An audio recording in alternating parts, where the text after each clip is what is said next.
हर घर तक जाएगी, हर दिल को भाएगी आवाज जो एफएम भारती से आएगी। दिलों के पास पेहवा की आवाज 90.8 मेगाहर्ट्ज पर आप सुन रहे हैं एफएम भारती।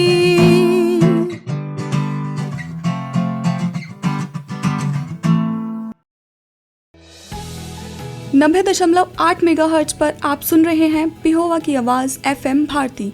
और अभी आप सुनेंगे जीवन और आध्यात्म से संबंधित हमारा एक विशेष कार्यक्रम चिंतन। एफएम भारती। नमस्कार, मैं आपका रेडियो मित्र उमाकांत शास्त्री और आप सुन रहे हैं एफएम भारती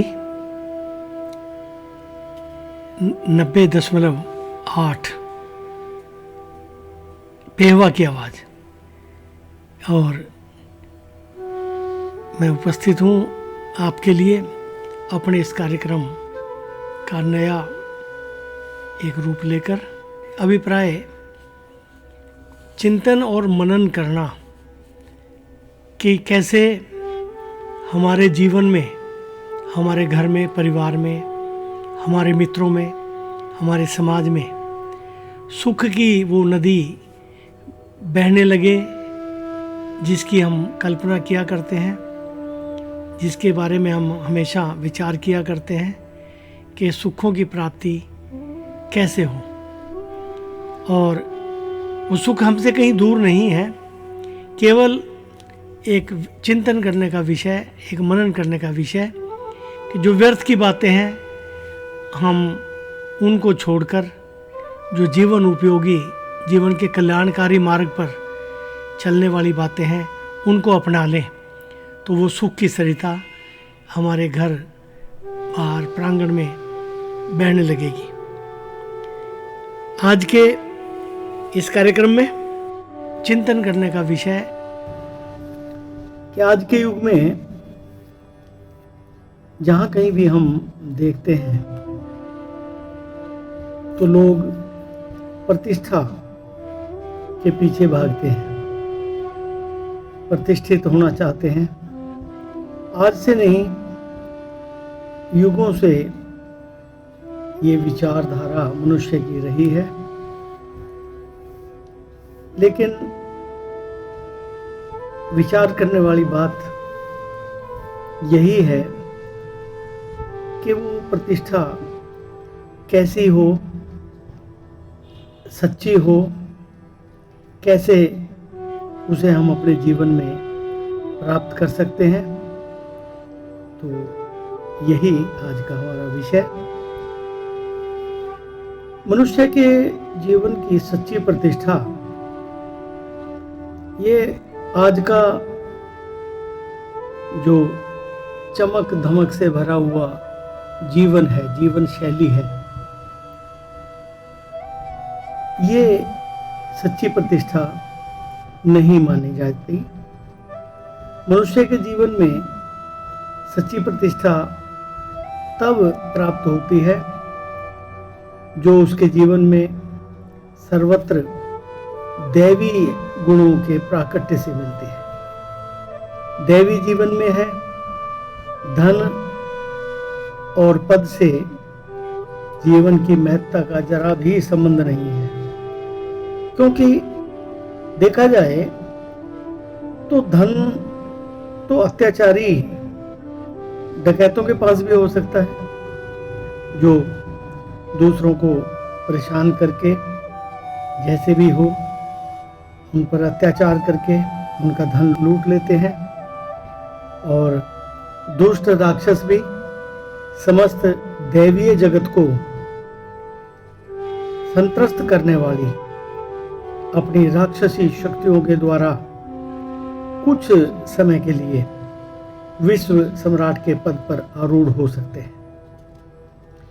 जिन्होंने अपने बुरे आचरणों तथा दुष्ट व्यवहारों से मानवता पर कलंक लगा दिया है, जो अपने निषिद्ध कर्मों के द्वारा जगत के सामने नीच तथा पतित आदर्श की प्रतिष्ठा कर रहे हैं, वे कुछ समय के लिए इंद्रियों के गुलाम, चाटुकार, भ्रांत और भोगपरायण जनसमूह पर धन और अधिकार की अपनी एक धाक जमाकर, अपना रोब जमा करके उनके द्वारा भले ही मिथ्या अभिनंदन या झूठा मान, झूठा सम्मान, झूठी प्रतिष्ठा प्राप्त कर लें, लेकिन अंत में उनको अपने दुष्कर्मों का भीषण परिणाम अवश्य भोगना पड़ेगा।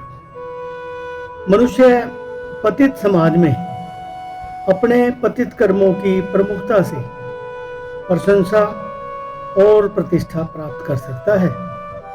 वैसे ही जैसे चोर डकैतों के दल में सफल चोर डकैत आदर सम्मान प्राप्त करता है, वो उनका नेता बन जाता है, उनका सरदार बन जाता है, उनका लीडर बन जाता है। परंतु इस आदर सम्मान और प्रशंसा प्रतिष्ठा से उसका और भी पतन होता है और कर्म फल नियंता सर्वशक्तिमान परमात्मा की दृष्टि, न्याय और दंड से वह कभी नहीं बच सकता। मनुष्य ऊपर से भला बनकर भले ही मनुष्य का वेश धारण करके भोली भाली जनता को ठगने के लिए धोखा कर सकता है और उसमें सफल भी हो सकता है, परंतु सर्व अंतर्यामी परमात्मा के सामने उसका वह दंभ, उसका वह धोखा नहीं चल सकता और उसकी पोल खुल जाती है। उसे अपने कर्मों का भयानक फल भोगना ही पड़ता है। दंभी पुरुष चाहे यह मान ले कि मैं तो बड़ा चतुर हूं, मैं लोगों को मूर्ख बना के आसानी से उन्हें ठग सकता हूं, परंतु वास्तव में वह स्वयं को ठगता है।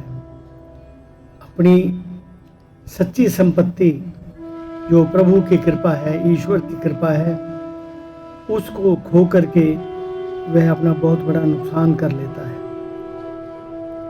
दैवीय संपत्ति के लक्षण या देवी गुण प्रधानतया 26 है। कौन कौन से?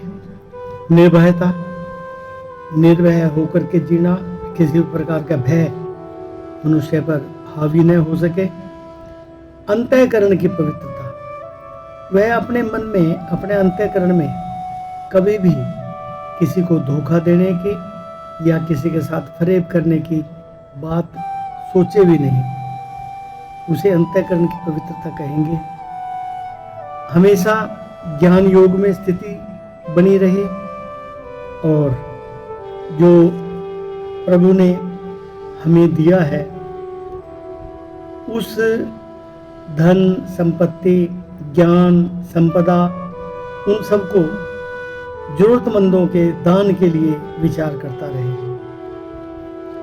इंद्रियों के वशीभूत न होकर इंद्रियों का दमन करे, इंद्रियों को दबा करके रखे, इंद्रियों को अपने ऊपर हावी न होने दे और यज्ञ कर्म करे। जो प्रभु ने दिया है उसके निमित्त यज्ञ करे, स्वाध्याय करे, तप करे, इस जीवन को परिस्थितियों के अनुकूल ढाल ले, सरल रहे, किसी के साथ कोई किसी प्रकार की बनावट ना करे, दिखावा न करे, सरल जीवन यापन करे, अहिंसा करे, किसी को उसके कारण कष्ट न पहुंचे, क्योंकि हिंसा जो है वो मन, वाणी और कर्म तीनों प्रकार से हो जाती है। तो कोई भी मन में ऐसा विचार न लाए और ना ही वाणी के द्वारा ऐसे शब्दों का उच्चारण करे जिससे किसी को कष्ट हो और न ही किसी को शारीरिक हिंसा पहुंचाए।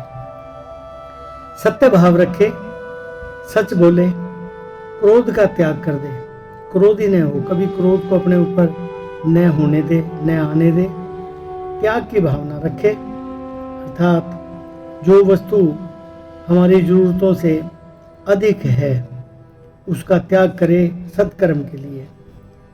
और शांति से अभिप्राय इस जीवन में, हमारे वातावरण में कोई भी ऐसा क्रियाकलाप न करे जिससे दूसरों को कष्ट हो, किसी दूसरे की निंदा या चुगली न करे, जो प्राणी उससे कमज़ोर हैं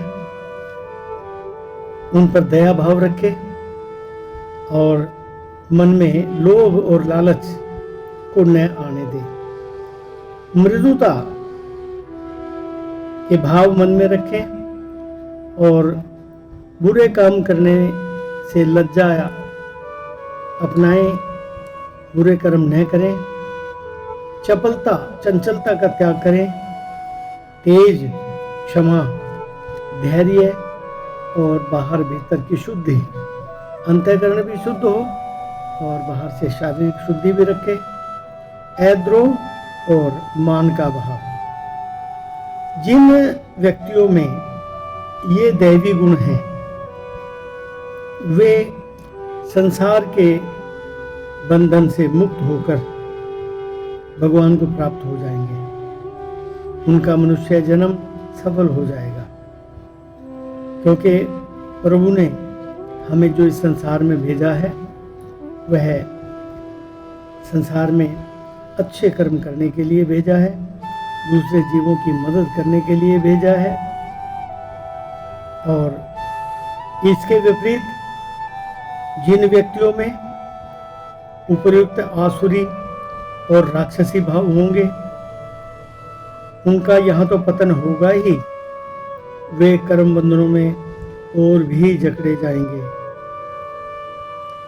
मनुष्य का मनुष्यत्व, मनुष्यता इसी में है कि वह स्वयं भी भगवान का भजन करे और दूसरों को भी सन्मार्ग में लगा करके ईश्वर भक्ति की ओर प्रेरित करे, उन्हें भी भगवान के भजन में लगाए। और जो इसके विपरीत केवल विषय वासनाओं में फंसा रहेगा, भोग में लगा रहेगा, वह मनुष्य न होकर के पशु के समान है। और जो विषय भोगों की प्राप्ति के लिए किसी भी प्रकार की हिंसा कर सकता है, वह अपने लोभ और लालच के लिए असत्य बोल सकता है, झूठ बोल सकता है। वह धन कमाने के लिए न्याय मार्ग का त्याग कर सकता है, अन्याय को अपना सकता है। वह दंभ और जो कार्य शास्त्रों में हमारे लिए निषिद्ध कहे गए हैं उन कर्मों का आश्रय ले लेता है। तो वह मनुष्य न होकर के उसे हम पिशाच या राक्षस की संज्ञा दे सकते हैं। इसलिए सच्ची प्रतिष्ठा यदि हम प्राप्त करना चाहते हैं तो वह केवल भगवान के द्वारा दिए हुए उन गुणों में ही निहित है, उन गुणों में ही है। और हम यदि उससे सच्ची प्रतिष्ठा को पाना चाहते हैं तो हमें प्रभु की शरण में रहना चाहिए और जितना हो सके दूसरे जो हमारे संपर्क के जीव हैं उन सबको भी इस सन्मार्ग में लगाना चाहिए। धन्यवाद। 90.8 मेगाहर्ट्ज पर भगवान परशुराम स्कूल से आप सुन रहे हैं पिहोवा की आवाज़ FM भारती। अभी आप सुन रहे थे जीवन और आध्यात्म से संबंधित हमारा एक विशेष कार्यक्रम चिंतन। और अब समय है हमारे अगले कार्यक्रम का। FM भारती।